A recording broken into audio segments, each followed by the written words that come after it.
Hey, everybody, and welcome to the brand called you. So, listen, uh, I live in New York City in an area called Chelsea, and my building was built in the 1960s when there was a lot of public space available. So, there's a lawn that leads up to the path where my apartment is. When I first moved in, I was horrified because with that lawn came a lot of squirrels, and everybody was feeding those squirrels to the point where they were absolutely obese. They were the most horrifying squirrels I've ever seen in my life. They used to run up to these big fat squirrels. And I remember being completely horrified by them until one day I looked at them and I said, wait a second, that's me. I'm like that squirrel. They're not the only ones with overconsumption problems. I'm like that squirrel.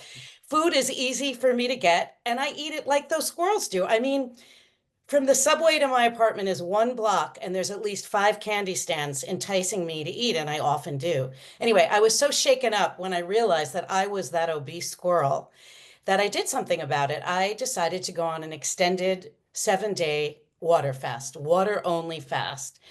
And it was so phenomenal. It jump started my system in the most wonderful way that I've done it ever since for the last 5 years.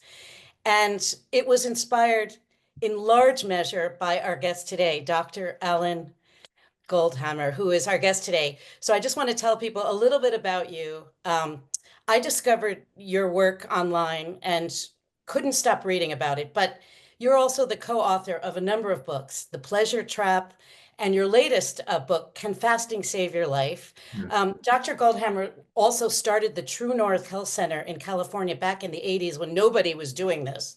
And in addition to helping people eat healthfully, he puts them through prolonged water only fasting and has Yeah. had unbelievable results, reversing everything from diabetes to cancers. And I'll let you fill in the rest, but I'm just thrilled to have you here and I can't wait to talk to you. So welcome. I'm glad to be here. Yeah, it's interesting. Today, people suffer from a variety of conditions. They have cardiovascular disease, they have diabetes, they have autoimmune disease, they have cancer.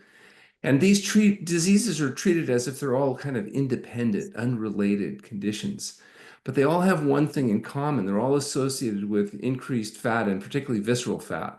And the visceral fat has hypermetabolic, hypertrophic properties that produce inflammation that cause these different diseases. So even though you have to go to different doctors to be even diagnosed with them, as if they're completely unrelated, they are, at least in some realms, related.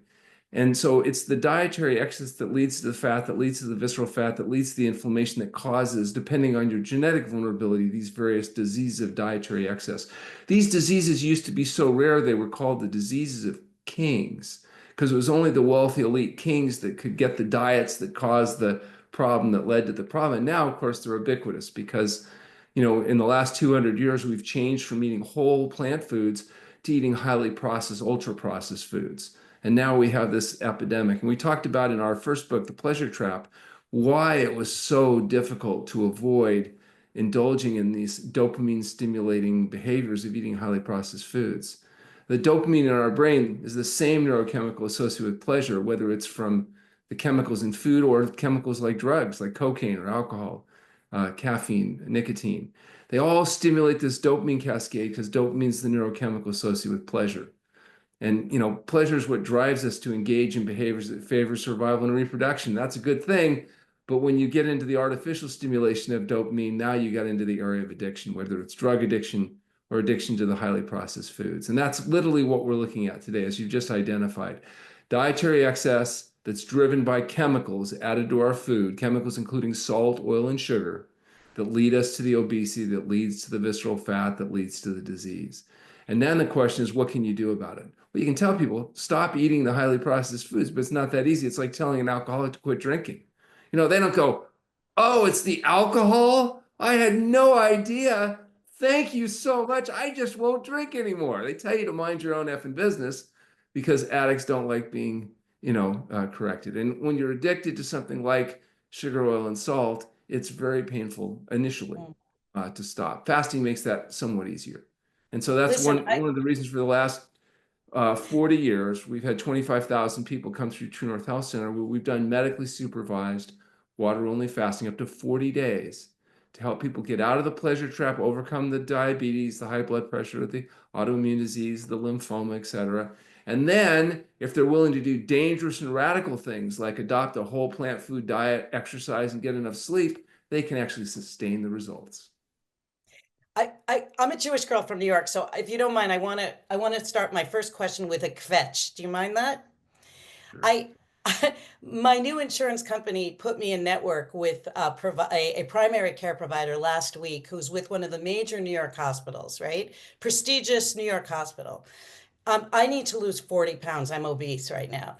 And I said to her, "What do you think of intermittent fasting?" And you know what she said to me? She says, "If you don't eat 2 meals a day, you're putting your body in starvation mode." And I said, "What?" I'm kind of, I guess what I wanted to ask you is, I mean, given that I'm a student of Alan Goldhammer, that to me seems, not only is it incorrect science, but I also wonder, why are doctors being so untrained? Why is it that they never once say to me, not any doctor has ever once said to me, "What did you eat today? What do you eat in general?" I feel like that should be the first question. So I guess what I Right. want to ask you is, am I off the mark here, or is she completely miseducated about what Well, starvation mode is? yeah, nutrition isn't really the strong point of medical education in the United States. It's not something that's really focused on. Medicine is about the use of drugs and surgery to suppress the symptoms of disease. They do a perfectly good job of doing that. It has nothing to do with getting healthy. And it is true, if you stop eating, you go into a fasting mode. If you fast long enough, where you deplete your labile reserves, you do enter a process called starvation, and then you die. And we don't do that because it would be really bad for our outcome data. So we stay in the fasting mode. It's also true that if people are going to fast, they need to rest. If people are very active when they're fasting, particularly prolonged fasting, they will increase a process called gluconeogenesis, where they're breaking down lean tissue in order to sustain the minimal needs of glucose that are necessary, even in prolonged fasting. And that's really not where we want to go. And that's why, if people are going to do fasting, we talk about history, examine lab, make sure you're a good candidate for fasting, fast in a resting state, make sure that refeeding is done appropriately. So you can mess up fasting just like you can mess up anything. When it's done properly, as our studies have shown, it can be done safely and effectively. It can be a useful tool at helping people do what the body does best, and that's heal itself. But it's not the only issue. The big issue is, are you going to live healthy? Diet, sleep, exercise. These are all the critical long-term behaviors that are necessary to sustain if you're going to be successful. Fasting is kind of the hack that gets you, out of the pleasure trap and Mhm. allows you to, reestablish hopefully good habits. For example, smokers. It can be very difficult for people to quit smoking. The withdrawal effects can be profound. In fasting, when people fast and quit smoking, usually by the end of the second or third day, there's no more biological cravings. And Hmm. people say, yeah, they're so miserable from the fasting, they don't even think about the cigarettes, but that's not actually what's going on. The whole processes are sped up. The same thing true with taste adaptation. If you ask people to eat whole plant foods and they're used to salty, fatty, processed, dead, decaying flesh, it's disgusting, tasteless swill. They can't imagine how anybody could choke down, fruits and vegetables and things of that nature. But once you neuroadapt, good foods start to taste good. It takes about a month, for example, to adapt to a low sodium diet, almost 2 months, sometimes as much as three, to adapt to Hmm. a low fat diet. But with fasting, that process is a little quicker. So it makes it possible for good foods to taste good a little bit quicker. I mean, could you talk a little bit about the mechanism? I mean, not a scientist, but I know that after your body goes through its glycogen stores, it starts eating fat. And I wonder, what is it in that process that seems to be so healthy and so restorative? If you could maybe Mm. explain it in layman's terms. Yeah. Fasting is a biological adaptation. Every human being that couldn't fast, which is essentially changing your brain from burning sugar to burning fat, that's essentially the big biological transfer. Because your brain, it turns out, is the biggest burner of glucose. Human brains are ridiculously large. They're huge bulbous neuronal nets that burn just a massive amount of glucose. If you didn't change your brain fuel from burning sugar to burning fat when there was nothing to eat, you could only go about a week, and then you would enter starvation. Because the body in humans is unique, it changes the fuel from the brain from burning sugar to burning fat. A 70-kilogram male can fast like 70 days. So that adaptation was so critical to humans that every human that can't do that died. They all died. And the only ones left were those of us like modern humans that have the ability to adapt and which we call fasting. And why was that necessary? Because in the world of our ancient ancestors, sometimes there was nothing to eat. If spring came late, and anybody with a big brain and spring came late, they bit the dust. That's why, for example, you'll never see chimps wandering away from the tropics. They don't fast. They don't convert their brain from burning sugar to burning fat. So if you take a chimp out of an environment, they can't go 70 days without eating because they'll enter starvation, much more quickly. So this was necessary because humans wandered around, wandered off, and they traveled, went all over the planet. And fasting was an important part of allowing them to do that in a world of scarcity, in an environment of scarcity. Now, we don't live in that environment anymore. We live in an environment of abundance where people are 70% of calories are hyper-processed foods.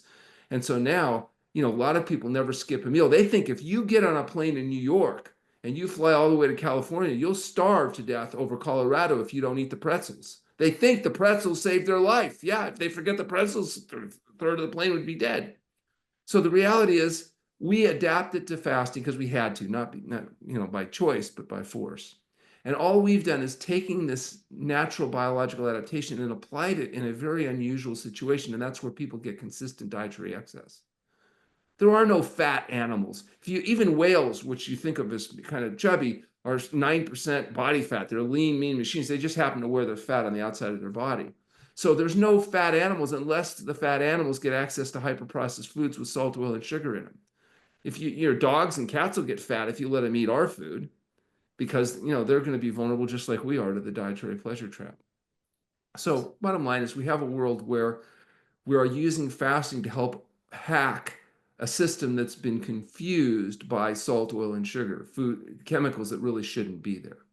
The consequences are people die from heart disease, cancer, diabetes, and autoimmune diseases. And these diseases used to be rare, now they're common. We can treat them successfully because we can get rid of the cause of the problem, which is the dietary excess. And you wean people off of medication, is Well, you correct? have to take people off medication because you can't fast on medications. If you're fasting, medications can be greatly potentiated. Even drugs you might get away with feeding, non-steroidal anti-inflammatories, can become very damaging to the kidneys and liver in the fasting state because the effect of the drug is potentiated. So what we do is we first get people on a healthy diet. We wean them off their drugs. Once we're done with the diet, with the fasting, there's no need for most of the drugs. Most people are not being medicated for their condition. They're being medicated for the diet that causes their condition. For example, high blood pressure. People are being treated for the diet that causes high blood pressure. The moment you change the diet, the blood pressure start coming down. In fact, you have to get them off before you fast, or you'll be crashing people right and left because the blood pressure corrects rapidly. I mean, they come into us 220 over 120, cap that on 5 meds, end up with normal pressure with no medication.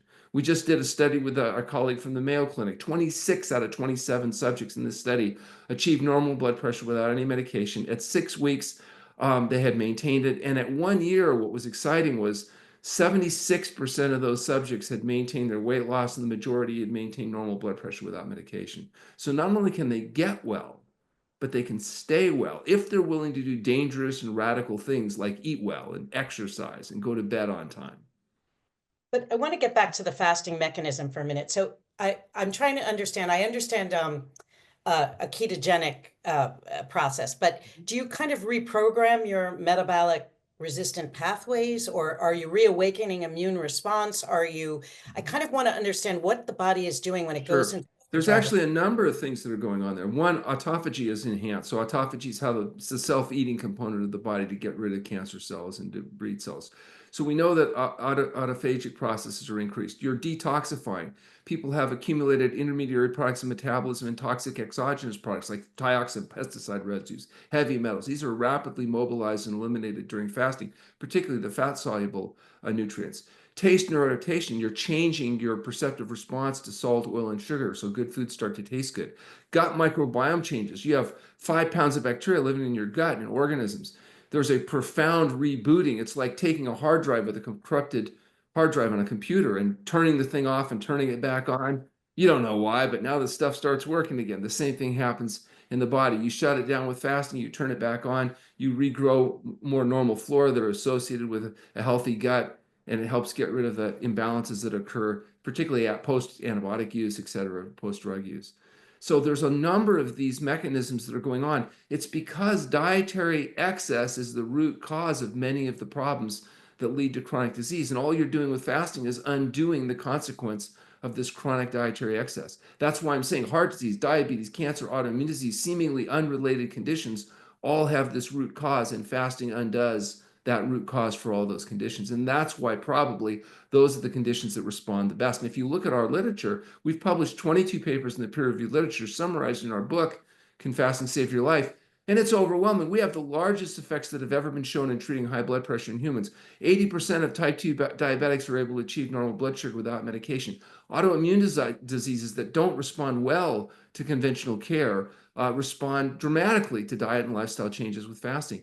And even conditions like cancer, like lymphoma, we've got cases with 10-year follow-up data now showing that people not only achieve a cancer-free state, but they're able to maintain it with diet and lifestyle choices. It's not a pill, potion, powder related treatment.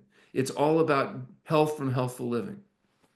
Is the traditional medical community coming around to understanding this approach versus a drug approach? Sure. Well, when I started 40 years ago, we were considered criminal quacks. I mean, we were up there with Jim Jones and those kind of people with our long-term water fasting. But now we've become cutting-edge researchers because there's been more acceptance of this idea of fasting and intermittent fasting. People like Walter Longo have published lots of interesting articles. We've published now in the British Medical Journal and Nutrients and other, major impact medical journals are willing to actually publish our literature. I'm pretty sure when I started out in practice 40 years ago, they wouldn't have even let me subscribe to the journal. But now, times are changing. And the reality is we have something going for us that's almost unique in medicine. And that's that when people live healthfully, they actually get well. I mean, if you go to a doctor, well, seriously, if you go to a doctor with high blood pressure, they're going to tell you, look, you're going to take these drugs, one, two, three, four, maybe five medications, and you will never get well. They will promise you'll be sick the rest of your life and you'll be on these drugs forever because we don't know the cause of high blood pressure. And all you can do is take these drugs and try to regulate it, and there's no cure. If you have type 2 diabetes, they'll tell you, oh, yes, you'll be on medications the rest of your life. There's no getting well. Many of these doctors will tell you they've never had anybody get well. Okay. So, and the same thing, certainly with lymphoma, there's no diet and fasting. I mean, that's still not considered standard of care. On the other hand, again, we were able to publish data in peer-reviewed journals that are showing that maybe there's something here that warrants, clinical trials and something to Yeah. look at. Listen, I hope you don't mind. I want to pick your brain a little because Sure. I've had some fascinating things happen to me every time I do the 7-day prolonged fasting. And my father, who was a professor of dermatology at NYU, was stumped when I asked him why something was happening. So I want to see if you can help me figure this out.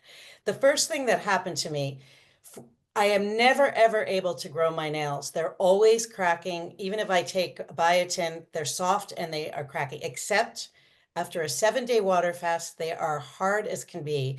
No dermatologist, nobody can give me an explanation as to why they get hard after that period. Yeah. Well, I can tell you another thing that he might be interested in is we've just published a case report on plaque psoriasis, which is not a condition that I is normally saw that. very I'm responsive. And fascinated you can by see the that. pictures. It's pretty dramatic. And it's not a one-off. It's a routine. More often than not, we're able to see improvement in eczema, psoriasis, many of these Yeah. dermatological conditions, chronic highs, and certainly nail growth and other uh, Is it what is causing dermatological it? Is problems respond well. why, do you Well, there's think? probably a number of reasons. One, absorption of nutrients is largely affected by your microbiome. So you have, Hmm. 5 pounds of creatures living in your gut right now, swimming Right. around, eating, drinking, and defecating inside you. And what they poo in you depends on what you feed them. And so if you feed them meat, fish, fowl, eggs, and dairy products, you're going to have a lot of TMA, which becomes trimethylamine oxidate and causes heart disease and all kinds of problems. You feed them a plant-based diet, you get different organisms and different poo. And you'll get vitamin K instead of TMA. So the idea is that our diet can profoundly affect our Mm, gut, but our gut can affect our absorption. Post fasting, you get a rebooting of that gut, mm. you get a rebooting of absorption. So some things that maybe you're not absorbing as well, you may be absorbing better after fasting. Interesting. It may not even be, the diet itself that's the problem, but Right. rather how well you absorb the diet. So you can In other take the words, biotin, but if you don't absorb the biotin, who cares? the inflammation in my gut is what you're saying. Inflammation in the gut. And also, there's other variables here too. Some people have accumulated products, dioxin, pesticide residues, heavy metals. Those are Mm, mobilized and eliminated during fasting, and the reduction in those total body loads might also help, on a healing level as well. It's also possible that after fasting, you're even more diligent with your diet and lifestyle choices. And so it may mm, be not just the fast, but the mm. consequence of fasting. Also, remember when you're fasting, you're resting. And a lot of times, sometimes just getting people a real rest, correcting their sleep deprivation, reducing their stress can affect stress hormones, and that can also affect healing and how the conditions respond. So it's probably not just one Okay. thing, but the comprehensive change that you're doing by getting the rest, getting the sleep, getting the diet, increasing gut microbiome detoxification, and Mm. perhaps post-fasting nutritional integrity all might be helping with the condition. Here's another dermatologic question that's more ominous. So my mother is a Holocaust survivor. She never talked about the war, but she mentioned one thing to me. She said the one thing she noticed when they were in the camps was that everybody's acne cleared up Yeah. So because they were acne, we starving. know one of the things that when you if you want to cause acne in teenage kids, a good thing to do is give them lots of dairy products. So cheese and yogurt, the dairy products, both the hormones associated with it as well as the fat and how they're digested, really it's like throwing gasoline on the fire of inflammation. If you take people with chronic acne problems and you pull the dairy products, a lot of times just that, will make a profound short-term difference. And during the war, a lot of times a lot of products were not available, particularly rich animal products or people that were in incarceration, were on a very stringent diet. And many times these chronic health problems did improve as a consequence of that. I know my mother was in England during the war, and they were on very strict rationing and all those things. And so many people got improvements in some of the chronic conditions because they didn't have access to the diet that causes the problem. And it's the Did meat, fish, fat, eggs, dairy products, oil, salt, and sugar yes. that are the main contributing factors to most of the problems that people are suffering from. I actually often wondered if people who were lived during the war, during a very much of a starvation mode, did it actually boost their immunity as a result? Well, I Their immune. think so. In fact, it's interesting how well people survived despite the tremendous stress. And, I mean, it was an awful time to be, but nonetheless, uh, you know, if you think about our most recent pandemic with COVID-19, one of the big risk factors that determine whether you lived or die when you got COVID involves not only age, but obesity. The fatter Yes. you are, the more visceral fat you have, the more inflammation, the less immunological response. But that was never discussed because it's considered socially inappropriate to acknowledge that overweight might have anything to do with anything. And that's Hmm. blaming the victim and all kinds of other stuff. But as long as we don't acknowledge the role that overweight and obesity plays in health, we're going to be really swimming against the tide. And We spend all of our money treating the leading causes of death, which is heart disease, cancer, diabetes, instead of the actual causes of death, the reason people get heart disease, cancer, and diabetes. And that's the diet that's based on refined carbohydrates and animal-based foods. So if mm, we want to actually dramatically reduce the costs and improve the quality of care, we're going to have to start, in my opinion, focusing on the actual causes of disease rather than waiting till people get disease and then throwing a yes, bunch of money at it unsuccessfully. yes. Now, here's an embarrassing question I have about my 7 day fast that I've also can't figure out. Um, I'm 63. I have normally no libido, and every doctor has written me off. They said, you're just old, you're over the hill. The only time I get really horny is when I do the 7 day water fast. Yeah, I well, completely. as your overall health improves and your energy improves, it's certainly going to manifest not just in psychological energy, but physiological energy. And it's not uncommon at all for people to get normalization of their functions across the board post fasting. But it's In during fact, the. not just Yeah. desire and libido, but also fertility. So, many of our Mhm. patients that have had, they have clean tubes, their testing is okay, but they're not been able to achieve pregnancy. You'll find in the cycle post fasting, oftentimes they're able to then get pregnant. In fact, I remember Dr. Burton, the guy I studied with, this is 40 years ago. He says he's at this really fancy party that he went to, and there's like 300 people there. And a woman comes in and he's on the other side of the room and she sees him and she gets very excited and she calls out, "Oh, Dr. Burton, I'm pregnant. And it's all because of you." But what I'm curious about is the same. The same inflammation are your neurotransmitters that also give you your libido, are they also related to gut inflammation? They may very well be. I don't know if there's a good Yeah, literature on libido yeah. and gut inflammation, but it does certainly, it's consistent with our observation that once people get healthier, libido tends to normalize. You know, I really enjoyed reading your book, and one of my favorite sections of your latest book was on the history. You bring up a fellow named Isaac Jennings, the 18th century guy that was disillusioned with regular medicine, and after 20 years of practice, he abandoned it for a practice similar to yours. And I wondered if that was your trajectory and how you came to this conclusion Yeah. so early on. Well, I was actually just trying to be a better basketball player and beat my friend Doug Lyle in basketball. And I thought getting healthier might give me an edge. And I read books by Herbert Shelton. He said that health came from healthful living and diet, sleep, exercise. He talked about fasting. And I thought, well, that'll give me the edge. I'll finally be able to beat Doug Lyle. And of course, it failed because he adopted the same diet. He still kicks my butt today. I'm 65 years old. I lose every time I play with him. But it got me interested in the concept. And my uncle, who was a medical doctor, inspired me because he said that I told him I was interested. I was 16. I said I was interested in pursuing this alternative medicine and nutritional medicine. And he said, no, no, absolutely not. Nobody in this family goes to a doctor like that, let alone becomes a doctor like that. He says, better you should be a communist spy. He thought that was the worst thing possible. He was screaming and yelling. Finally, he leaves. My father, who's a very serious guy, took me aside. He said, son, I don't know anything about this alternative medicine, but anything that makes him that angry and mad, it can't be bad. So stick to your guns and good luck to you.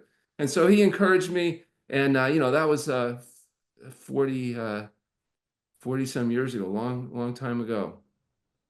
Yeah. But you 49 years ago. Yeah.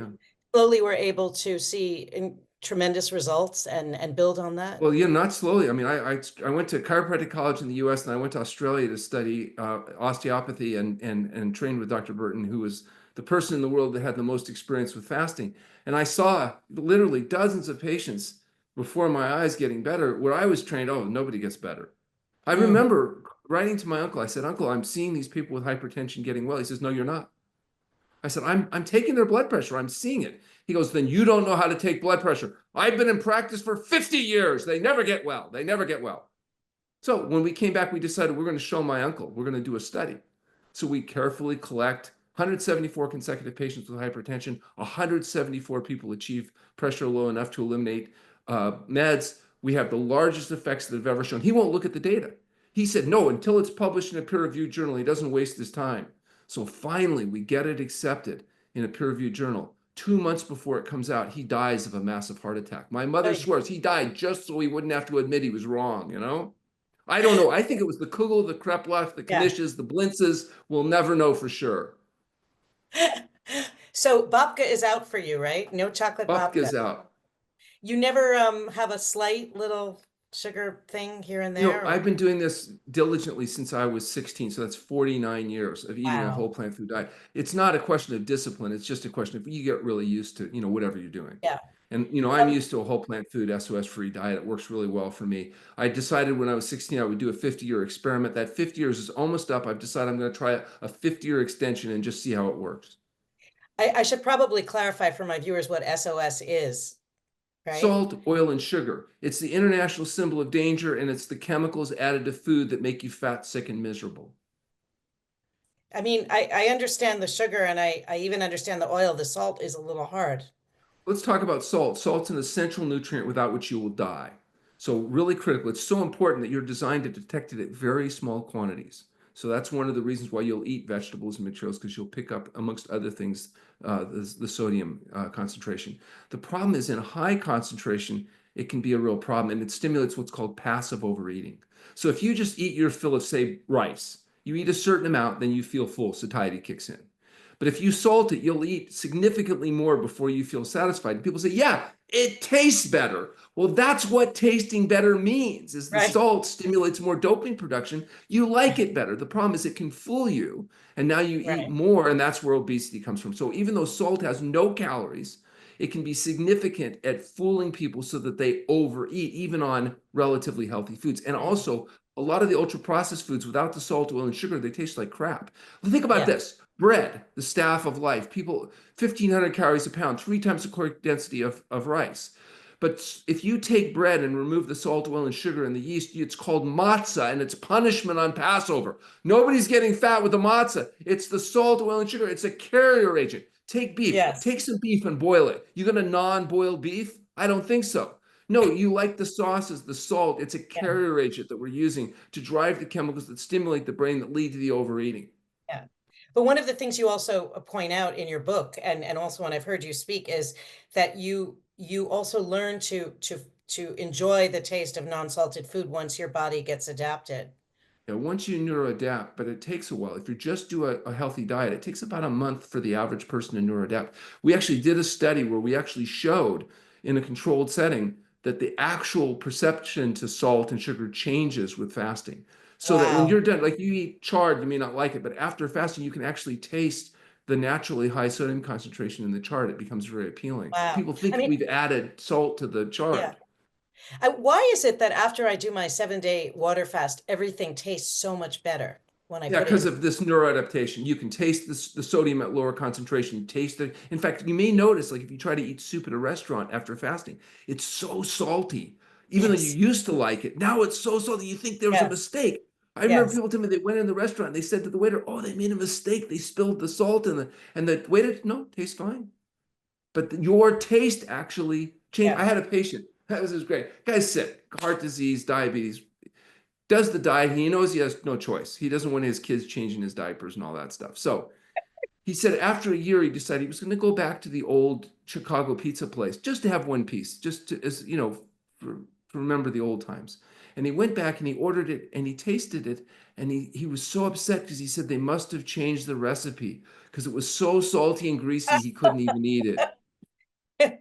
Hey, I so told him it's listen, not, they didn't change the recipe. You changed your yeah, palate, you so know? fascinating. I just have one last question, which I would be remiss if I didn't bring it up.